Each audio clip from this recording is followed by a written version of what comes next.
Welcome to Kenton's videos. Enjoy the video. In this video, I will show how to open Ford Edge key fob.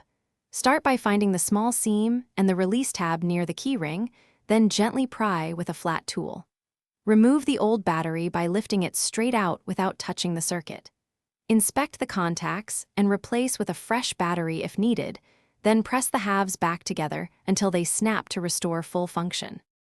In this video, I will show how to open Ford Edge key fob. Grab a small flathead screwdriver or the spare key blade to pry along the seam carefully. Work slowly around the release tab to avoid snapping plastic clips and keep parts organized on a soft cloth. Swap the battery with a matching CR2032, check the battery orientation, and reassemble the shell until you hear the snap to ensure proper alignment and secure fit. If you're finding this guide helpful, please subscribe and like so I can keep making useful car tips. Quick recommendation: upgrade your clean game with the Shark AI Ultra Robot Vacuum, which cleans hands-free and responds to voice commands for a tidy garage while you work. It's great for picking up loose crumbs or dust from a workbench. Check the description for the link and other deals, then now let's get back to the video. In this video, I will show how to open Ford Edge key fob.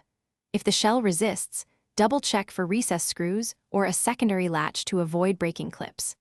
Clean corroded contacts gently with isopropyl alcohol on a cotton swab and allow to dry before inserting a new battery. If the fob still won't pair with the vehicle, consult your owner manual for relearn steps or contact a dealer to avoid repeated unsuccessful attempts. Thanks for watching. Consider subscribing if we helped you.